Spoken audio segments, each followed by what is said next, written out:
भोपाल से प्रस्तुत हैं प्रादेशिक समाचार। नमस्कार, समाचारों के साथ मैं जितेंद्र रघुवंशी। पहले मुख्य समाचार। देश में कोरोना संक्रमण के नए मामले पिछले 75 दिनों में सबसे कम हुए। कोविड-19 टीका लगवाने के लिए पहले से ऑनलाइन पंजीकरण कराना और टीकाकरण के लिए समय लेना अनिवार्य नहीं।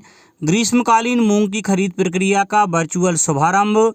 मुख्यमंत्री ने कहा, किसानों के पसीने की पूरी कीमत देगी सरकार।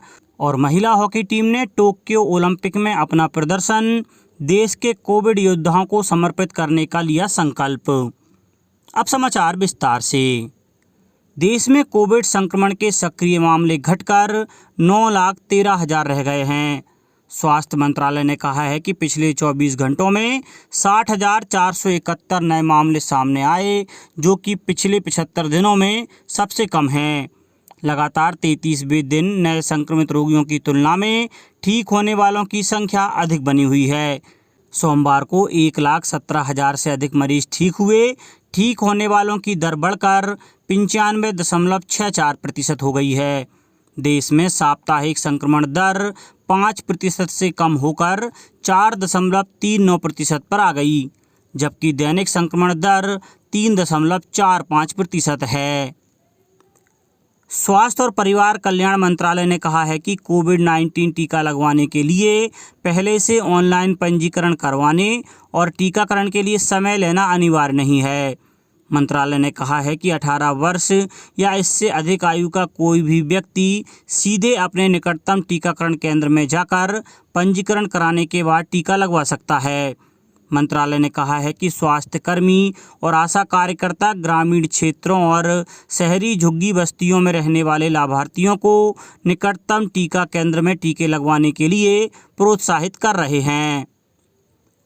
किसान कल्याण तथा कृषि विकास मंत्री श्री कमल पटेल ने भिंड कलेक्टर को सेवा सहकारी संस्था उमरी में गेहूं उपार्जन में बरती गई लापरवाही की जांच कराने के निर्देश दिए हैं।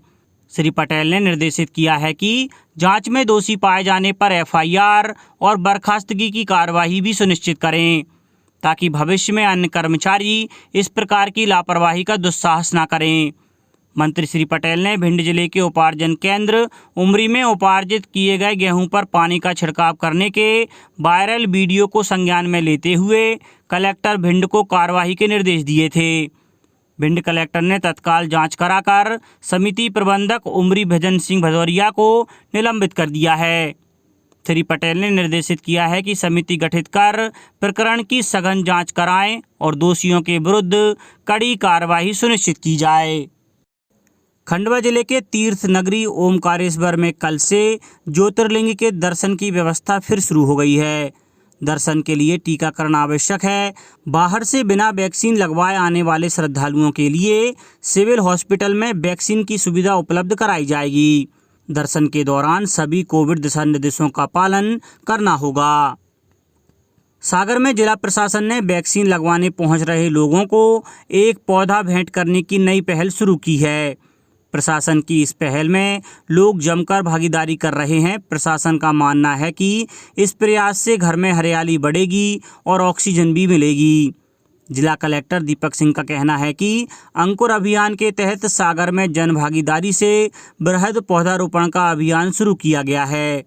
इसके अंतर्गत जो भी लोग वैक्सीनेशन सेंटर पर वैक्सीन लगवाने पहुंच रहे हैं, उन्हें एक पौधा भेंट किया जा रहा है। इस अभियान को सफल बनाने के लिए जिले भर की ग्राम पंचायत, जनपद पंचायतों और नगरीय निकायों के लिए पौधों की व्यवस्था करने के निर्देश दिए गए हैं। मुख्यमंत्री शिवराज सिंह चौहान ने कल मंत्रालय में वीडियो कॉन्फ्रेंस के माध्यम से रीवा में नवनिर्मित फ्लाईओवर का वर्चुअल लोकार्पण किया। 1.5 किलोमीटर लंबे इस फ्लाईओवर की लागत 43 करोड़ 50 लाख रुपए है। श्री चौहान ने कहा कि नवनिर्मित फ्लाईओवर का नाम सरदार वल्लभ भाई पटेल ब्रिज होगा।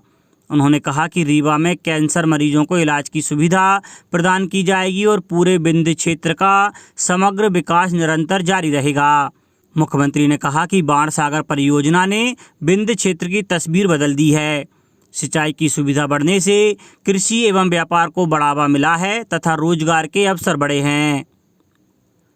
मुख्यमंत्री शिवराज सिंह चौहान ने मंत्रालय से ग्रीष्मकालीन मूंग की खरीद प्रक्रिया का वर्चुअल शुभारंभ करते हुए कहा कि हमारी सरकार किसानों के पसीने की पूरी कीमत देगी। राज्य सरकार खेती को फायदे का धंधा बनाने, किसानों की आय को दोगुनी करने के लिए प्रतिबद्ध है। मुख्यमंत्री ने जिलों के किसानों से भी बातचीत की। प्रदेश में 6,82,000 हेक्टेयर से अधिक क्षेत्र में मूंग लगाई गई है। अब तक 2,32,000 किसानों ने पंजीयन करा लिया है। सर्वाधिक पंजीयन कराने वाले प्रथम 5 जिले होशंगाबाद, हरदा, नरसिंहपुर, सीहोर और जबलपुर हैं। सरकार ने 7,196 रुपये प्रति क्विंटल समर्थन मूल्य तय किया है। उत्तराखंड सरकार ने कोविड कर्फ्यू की अवधि 22 जून तक बढ़ा दी है। हालांकि राज्य सरकार ने श्रद्धालुओं के लिए 4 धाम यात्रा की अनुमति दे दी है। प्रसिद्ध चारों तीर्थ स्थल केदारनाथ, बद्रीनाथ, गंगोत्री और यमुनोत्री राज्य के 3 जिलों रुद्रप्रयाग, चमोली और उत्तरकाशी में स्थित हैं। 4 धाम यात्रा के लिए श्रद्धालुओं को RT-PCR जांच की नेगेटिव रिपोर्ट लेकर आना अनिवार्य होगा। मुख्यमंत्री शिवराज सिंह चौहान ने कहा है कि इंदौर के लाल बाग के गौरव और वैभव को पुनः स्थापित किया जाएगा। इंदौर में 72 एकड़ में फैली 135 साल पुरानी इस धरोहर के पुनरुद्धार का कार्यक्रम शीघ्र आरंभ होगा। जल संसाधन मंत्री तुलसी सिलावट ने कल इस विषय पर मुख्यमंत्री श्री चौहान से मंत्रालय में भेंट की।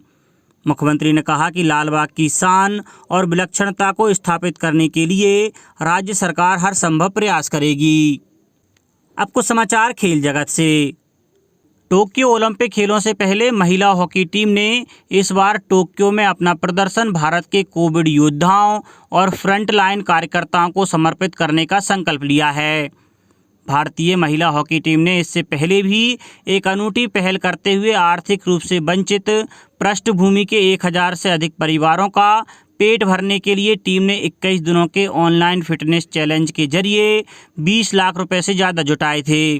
टोक्यो ओलंपिक खेलों के लिए अब 40 दिनों से भी कम का समय शेष है। महिला हॉकी ओलंपिक कोर ग्रुप के सदस्य बेंगलुरु में अपने प्रशिक्षण में कोई कसर नहीं छोड़ रहे हैं। अब कुछ समाचार संक्षेप में। प्रधानमंत्री नरेंद्र मोदी आज बीवा टेक के 5वें सम्मेलन को मुख्य वक्ता के रूप में संबोधित करेंगे।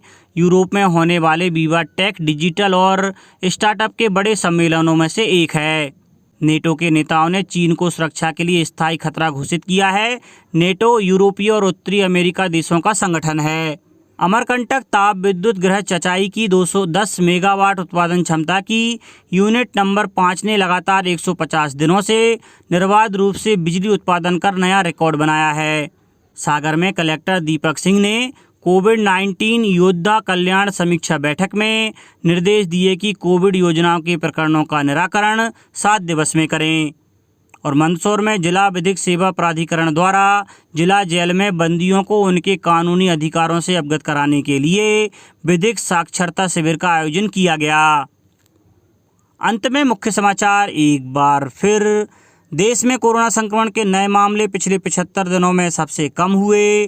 कोविड-19 टीका लगवाने के लिए पहले से ऑनलाइन पंजीकरण कराना और टीकाकरण के लिए समय लेना अनिवार्य नहीं। ग्रीष्मकालीन मूंग की खरीद प्रक्रिया का वर्चुअल शुभारंभ।